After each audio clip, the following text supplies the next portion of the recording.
আমলকি তো আমরা কম বেশি সবাই খেতে খুবই পছন্দ করি, কিন্তু আমলকি সারা বছর পাওয়া যায় না। যদি সংরক্ষণ করে সারা বছরের জন্য রাখা যায় তাহলে কিন্তু মন্দ হয় না, কিন্তু সংরক্ষণ করতে গিয়ে বেশি সমস্যায়ও পড়তে হয়। সংরক্ষণ করে রাখার পরে অনেক সময় কালোও পড়ে যায়, কিন্তু সেটা যদি সঠিক নিয়মে করা হয় তাহলে কিন্তু সমস্যা হয় না কোনো। আর আমলকির গুণাগুণ তো অনেক আছে। আমলকি যেভাবে খাওয়ার পক্ষেও উপকারিতা আছে, সেভাবে ব্যবহারের ক্ষেত্রেও উপকারিতা আছে। তো চলো শুরু করা যাক আজকের ব্লগটা। শুভ সকাল বন্ধুরা, কেমন আছো তোমরা সবাই? আশা করছি সবাই ভালো আছো, সুস্থ আছো, আর আমরাও ভালো আছি। আমার আরও একটা নতুন ব্লগে তোমাদের সবাইকে স্বাগত জানাচ্ছি। তোমরা দেখছো Sangeeta kitchen with happy family. এই যে সকালে উঠে কিছু কাজকর্ম শেষ করে চা খেয়ে চলে এলাম রান্নাঘরে, কারণ তোমাদের দাদাভাই আবার অফিস যাবে, তো তার জন্য। আর এই যে পুঁই বিচুটিগুলো দেখতে পাচ্ছ, এগুলো সেই দিন যে তুলেছিলাম, তো সেইগুলো আজকে রান্না করব। তার সঙ্গে কিছু কপি শাকও মিশিয়েছি, একসঙ্গে ভাজলে খেতে বেশ ভালো লাগে, তো তার জন্য বেশি করে একটু কেটেছি। আর এইগুলো অনেকটাই হয়েছে, কিন্তু সেদ্ধ হয়ে গেলে খুব অল্প পরিমাণে হয়ে যায়, তো তার জন্য একটু বেশি করে নিয়েছি আজকে। আর আজকে বেশি রান্নাবান্না এটা সেটা শেয়ার করব না, আজকে তোমাদের সঙ্গে একটু শেয়ার করব আমলকি কিভাবে সারা বছর সংরক্ষণ করা যায়। আমলকি এমন একটা জিনিস আমরা কম বেশি সবাই কিন্তু খেতে খুবই পছন্দ করি, কিন্তু সব সময় পাওয়া যায় না।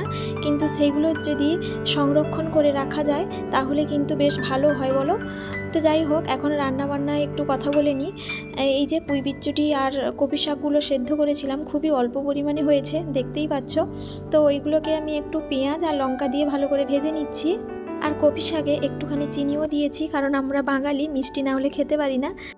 আর এই যে মাছগুলো ভাজা করেছি, আজকে আমাদের বাড়ির পাশে একজনের ঘরে কিছু ছোট ছোট মাছ দিয়েছিল, তো বড়দি, শেষদি আর আমি সবাই মিলে অল্প করে নিয়েছি। সেগুলোকে পেঁয়াজ দিয়ে লঙ্কা দিয়ে ভাজা করেছি, আর আলু দিয়ে নোনা মাছ দিয়ে ঝাল দেওয়া করেছি। আর আমাদের বাড়িতে বেশিরভাগই ঝাল দেওয়া হয়, ঝোলটা খুবই কম হয়, কারণ তোমাদের দাদাভাই বেশি ঝোল পছন্দ করে না, তো তার জন্য। আর এদিকে কথা বলতে বলতে শাক ভাজাটাও হয়ে গেল। আর বাড়ির যে কোনো সবজি কিন্তু খেতে ভালো লাগে, কারণ তাতে বেশি সার ওষুধ এটা সেটা পড়ে না। তো যাই হোক, এখানে রান্নাবান্না কমপ্লিট, তোমাদের দাদাভাইকেও খেতে দিয়ে দিব। বন্ধুরা, আমার এই ব্লগটা কেমন লাগছে অবশ্যই কমেন্ট করে জানাবে। যদি একটুকুও ভালো লেগে থাকে একটা লাইক দিতে বলো না, আর সাবস্ক্রাইব যদি না করে থাকো প্লিজ একটা সাবস্ক্রাইব করার অনুরোধ রইল। আর যারা অলরেডি সাবস্ক্রাইব করে দিয়েছো তাদেরকে অসংখ্য অসংখ্য ধন্যবাদ। এবার তোমাদের সঙ্গে শেয়ার করব আমলকি কিভাবে সারা বছর সংরক্ষণ করা যায়। তো প্রথমে আমি বাজার থেকে 500 আমলকি কিনে এনেছি, দিয়ে ভালো করে ধুয়ে নিয়েছি। আর এখানে বড় বাটিতে আমি জল নিয়েছি। এবার আমি ওই আমলকিগুলো পাতলা পাতলা করে ছোট ছোট করে কেটে নেব। এই যে দেখতে পাচ্ছ, এইভাবে আমি পাতলা পাতলা করে কেটে নিয়েছি।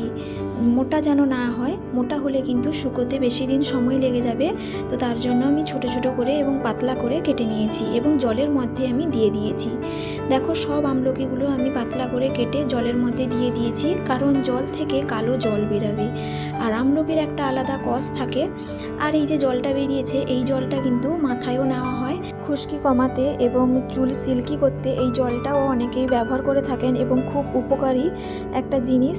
এই আমলকি খাওয়াতে যেভাবে গুণাগুণ আছে, সেভাবে কিন্তু ব্যবহারেও গুণাগুণ আছে।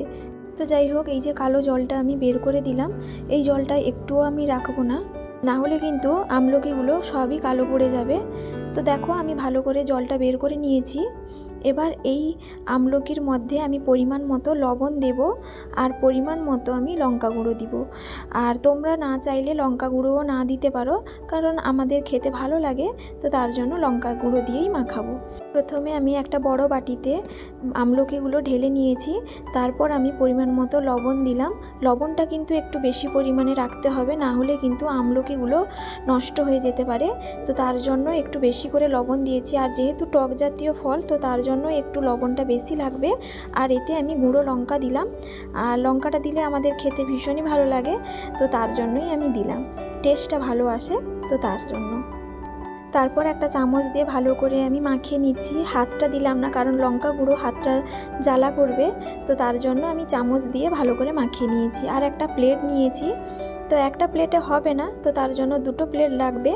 আর প্লেট নিয়েছি তারও কারণ আছে, সেটা পরে বলছি। এই প্লেটে করে আমি ভালো করে রোদে শুকোতে দেব। আর প্লেটটা নিয়েছি তার কারণ হচ্ছে, যদি আমি স্টিলের বা অন্য কোনো থালা নিই তাহলে কিন্তু কালো পড়ে যাবে থালাটা, তো তার জন্যই আমি প্লেট নিয়েছি। আর প্লেটে করে দিলে কোনো নষ্ট হয় না, কালো পড়ে না। আর যে কোনো পাত্রে নিলে কিন্তু কালো পড়ে যায়। আমিও একবার আগে ট্রাই করেছিলাম, শুকোতে দিয়েছিলাম এইভাবেই, তো সেই পাত্রটা কিন্তু কালো পড়ে গেছিলো, যেহেতু টক জাতীয় ফল, তো তার জন্য। তারপর থেকেই আমি কিন্তু প্লেটে করেই রোদে দিই, তাতে কিন্তু প্লেটটা নষ্ট হয় না, খুব ভালো থাকে এবং শুকনোটাও তাড়াতাড়ি হয়ে যায়, কোনো অসুবিধেই হয় না। প্রথম দিন রোদে দেওয়ার পর এইভাবে শুকিয়েছে। এটা আমি দ্বিতীয় দিন রোদে দিয়েছিলাম। দেখো কেমনভাবে শুকিয়েছে, বেশ শুকনো হয়ে আসছে খুবই তাড়াতাড়ি, দেখতে পাচ্ছ। আর প্লেটটাও পরিষ্কার আছে, কিন্তু চামচটা দেখো হালকা কালো পড়ে গেছে। চামচটা কিন্তু একটু কালো হয়ে এসছে, আমার খেয়াল নেই, তোমাদেরকে হয়তো বলেছি, কিন্তু চামচটা আমি রেখে দিয়েছিলাম যাতে লঙ্কা হাতে না লাগে, তার জন্য। তো তার জন্য কিন্তু কালো পড়ে গেছে। তো যাই হোক, দ্বিতীয় দিন শুকোনোর পর এইভাবেই হয়েছে। আর রাত্রিবেলায় একটা প্লেটে করে ঢাকা দিয়ে রেখে দিয়েছিলাম, তো ওই প্লেট থেকে আরেকটা প্লেটে ভালো করে নিয়ে রোদে দিয়ে দিব একইভাবে। এইভাবেই কিন্তু আমি কম করে 5-6 দিন রোদে দেব। তো এই রকম রোদে দেওয়ার পর যখনই শুকনো হয়ে আসছে তখনই কিন্তু একটা কৌটোয় ভরে রেখে দেব। এই যে তৃতীয় দিন যে রোদে দিয়েছিলাম, দেখো শুকনো হয়ে এসছে কতটা পরিমাণ, এবং ঘনত্বটাও বেশ কমে আসছে, কারণ যত শুকোবে তত কিন্তু ছোট হয়ে আসবে আমলকিগুলো। এবার এই একই প্রসেসে আমি কিন্তু 6 থেকে 7 দিন রোদে শুকোতে দেব। যখনই শুকনোটা ভালোভাবে হয়ে আসবে তখনই কিন্তু আমি কৌটোয় ভরে রেখে দেব। এই যে 6-7 দিন রোদে দেওয়ার পরে কেমন শুকিয়েছে দেখে নাও তোমরা, কতটা সুন্দর পরিমাণে ভালো করে শুকিয়ে গেছে।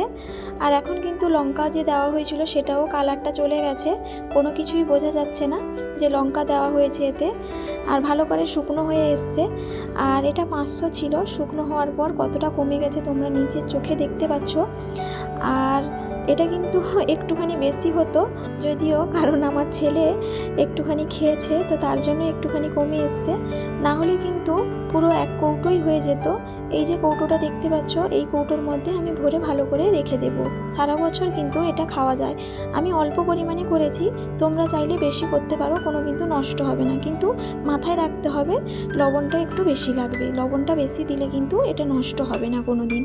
তো এইভাবেই কিন্তু আমরা আমলকি সব সময় না পেলেও সারা বছর সংরক্ষণ করে খেতে পারি, যখনই মন চাইবে একটুখানি বের করে খেতে পারি। আর আমলকিটা খেতে কিন্তু ভীষণই ভালো লাগে। আর এরই মধ্যে আমার ছেলে তো অনেকগুলো খেয়েও ফেলেছে, না হলে কিন্তু পুরো এক কৌটোই হয়ে যেত।